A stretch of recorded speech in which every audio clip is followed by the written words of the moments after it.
What's up, guys? Keep me lifted up in your prayer. I'm praying for all of you too. Off to celebrate recovery tonight. I don't have a class tonight, so it's been, I feel like, a couple months since I got to go to celebrate recovery. So I'm looking forward to worshiping the Lord and seeing what He does with my soul. You know, I'm in need of encouragement, and I want to fight for God's kingdom, and I'm in the middle of a fight that I never wanted to have happen. And I know that we're just the vessels, and the fight is from the influences we have within ourselves and around us. So God keeps showing me, and in His Word and in videos and everything, to continually forgive them, for they know not what they do, including me. Sometimes when we lose control, or we don't act ourselves, we call it just that. But if you're spiritual at all and you are biblical, you know that it's much more than just a lack of control or a reaction.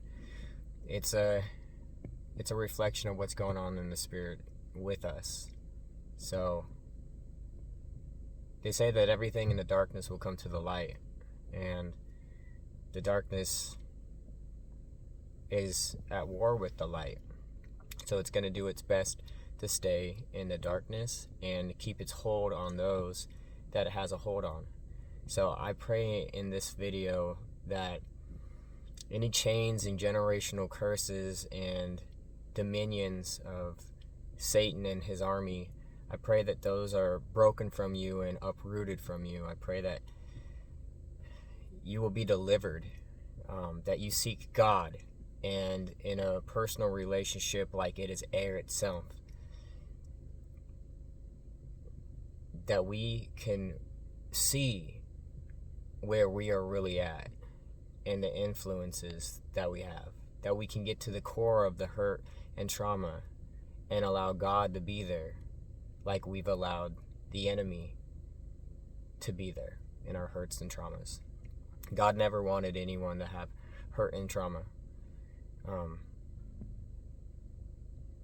The enemy knows the hurt and trauma just as much as God does. And the enemy is going to keep you in a cycle regardless of where you're at and where you go around, or how much you learn or grow or become.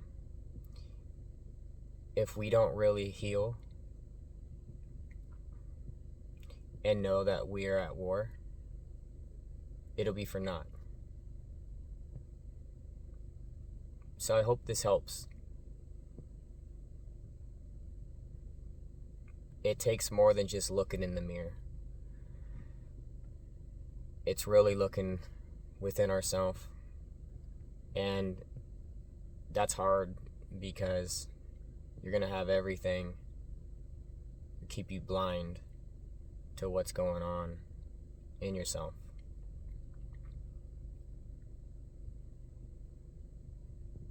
Because they want dominion and they want to keep your vessel. But only the Holy Spirit can help us. And the Holy Spirit wants a vessel that is clean and not corrupt. So ask the Holy Spirit to reveal Himself to you. Let's get to the root of our trauma, and let's realize and understand that there's forces that prey and thrive off those traumas and hurts. And it's okay to admit that we're weak, and it's even better to, Lord willing, see where we're at and want to be, and rebuke what we've allowed in our own life, in our own mind, in our own heart. And I pray that this happens before we hurt people, before we hurt those God sent to us.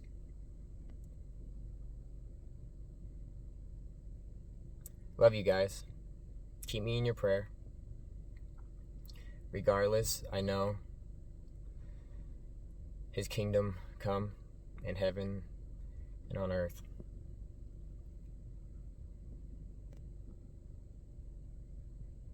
Let's be the best disciples that we can be for God, and we are to be without blemish. It's only entertain God. I pray that if some of this is news to you guys about spirits and forces, that you go and seek more than just this video. There's a reason that you caught this part of the video, and it's something that the church doesn't really talk about. The church talks about freedom and salvation, and then we get caught up in the whole look good on the outside, and the inside it's bad, and wickedness happens, and we need to be washed clean from the inside out. We got people making war with people, and we're all children of God, made in His image. We're image bearers of God.